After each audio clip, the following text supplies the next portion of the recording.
Hello all, welcome back to our channel. So students, in this video we will discuss the subject Telugu.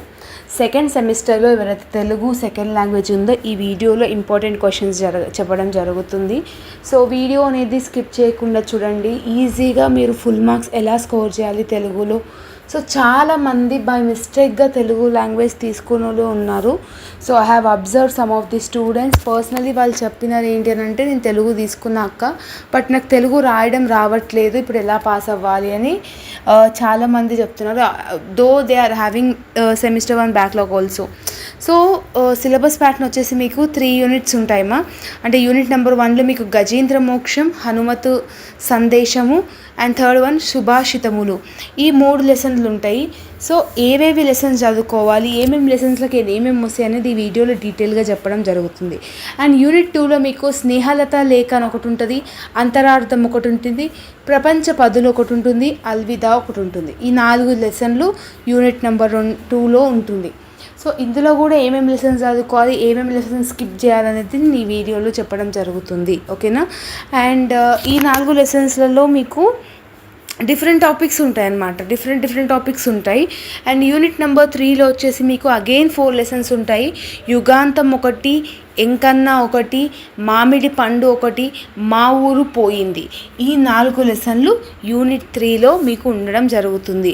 ఇందులో మీరు మామిడి పండు lesson ఈజీగానే ఉంటుంది, యుగాంతం ఈజీగానే ఉంటుంది, మా ఊరు పోయింది కూడా ఈజీగానే ఉంటుంది. అంటే అన్నిటికీ అన్ని లెసన్లు చదవాల్సిన అవసరం లేదు లాంగ్వేజ్ సబ్జెక్ట్లో.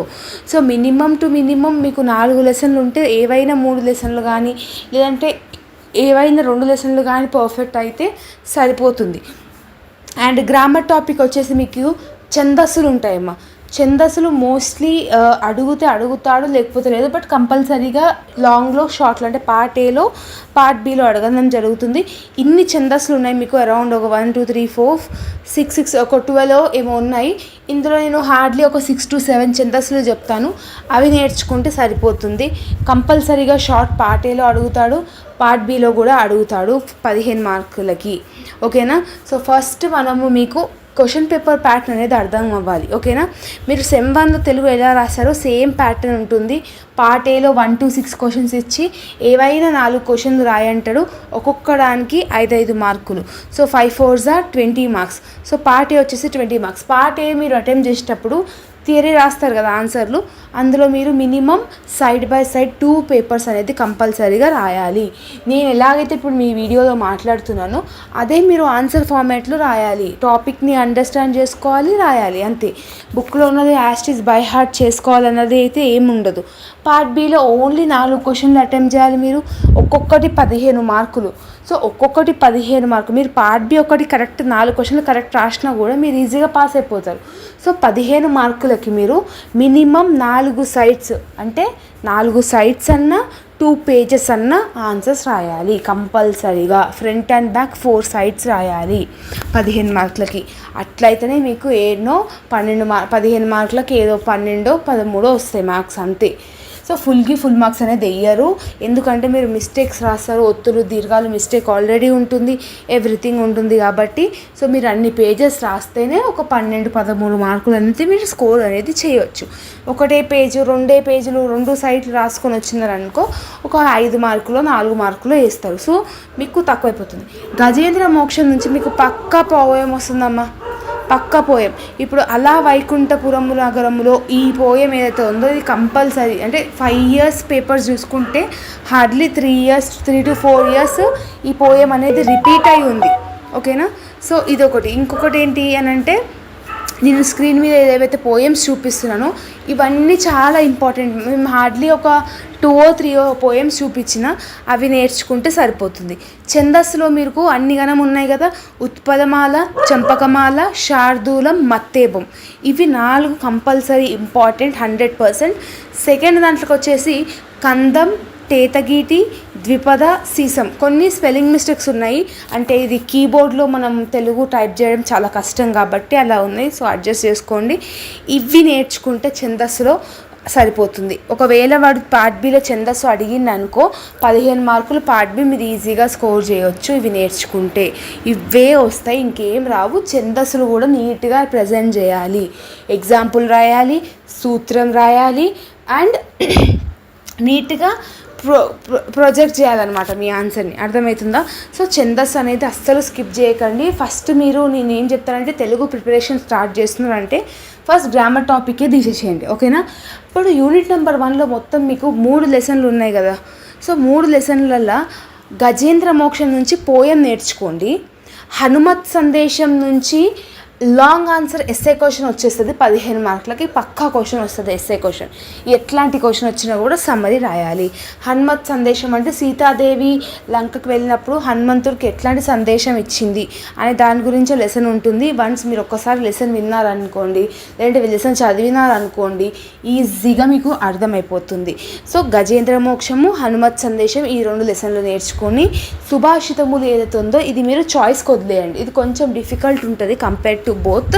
సో గజేంద్ర మోక్షం నుంచి పోయము, హనుమత్ సందేశం నుంచి ఎస్ఏ ఆన్సర్ నేర్చుకోండి. ఎస్ఏ ఆన్సర్ అయితే పక్కా వస్తుంది. అగైన్ అండ్ అగైన్ పోయంలో అయితే నేను ఏవైతే చూపించినో అంటే అలా వైకుంఠపురంలో అదొకటి, ఇంకొకటి వేరేది ఏదో చూపించిన అది కూడా ఇంపార్టెంట్.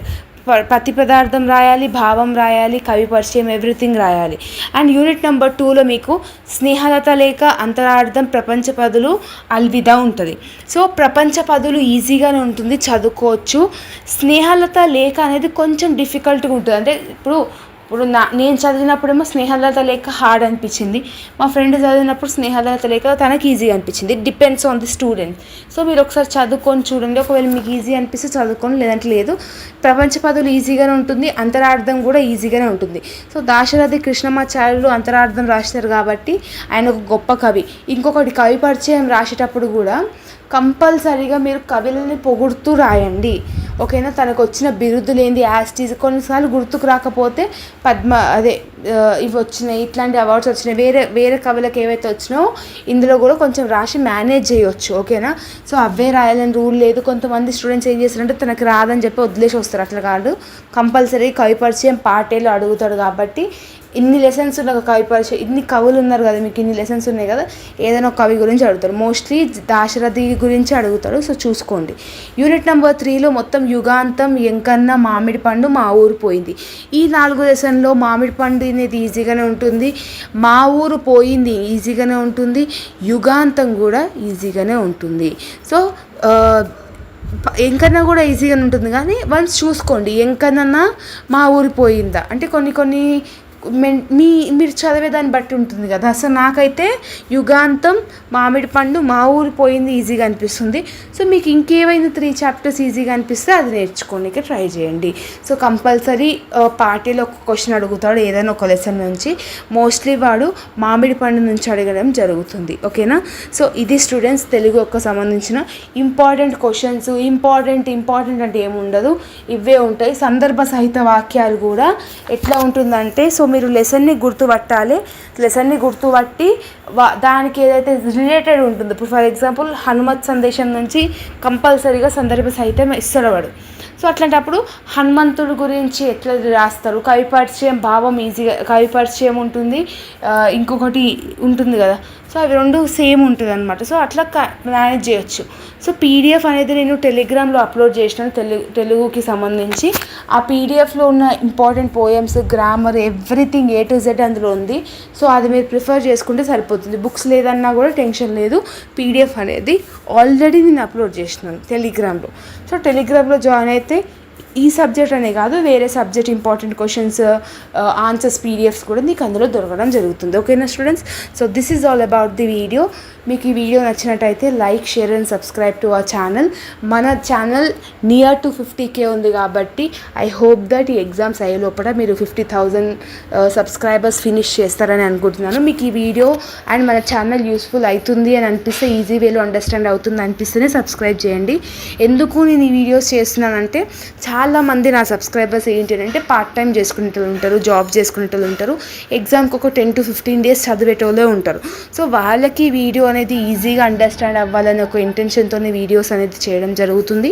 వాళ్ళకి సింపుల్ అండ్ ఈజీ. బికాస్ చాలామంది పర్సనల్గా నాకు కూడా చెప్పడం జరిగింది ఏంటంటే అక్క మీ వీడియోస్ క్విక్ అండ్ రివిజన్గా ఉంటాయి, క్విక్గా అర్థమైపోతాయి, మొత్తం అంత డెప్త్గా కాకుండా కూడా ఈజీగా I can score good marks అని చెప్పినారు కదా.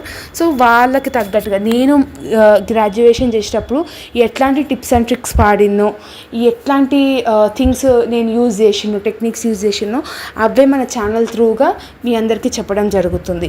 ఈ సబ్జెక్ట్ అనే కాదు, ఏ సబ్జెక్ట్ అయినా కూడా నేను డ్యామ్ షూర్ క్వశ్చన్స్ చెప్పిన అవన్నీ యాస్టీజ్గా ఫాలో అయితే మీకు నా మీద నమ్మకం ఉంటే ఫాలో అవ్వండి, లేదు అంటే లేదు, నో ప్రాబ్లం. ఓకేనా? So this is all about the video and all the very best for your examination as well as the preparation అనేది స్టార్ట్ చేయండి. బికాస్ టైం చాలా తక్కువ ఉంది. సో తెలుగు అని నెగ్లెక్ట్ చేయకండి. మీకు ఆన్సర్లు ఒత్తులు దీర్ఘాలు తప్పు అయినా కూడా రాయండి. ఓకేనా? See you all the next video. Bye students.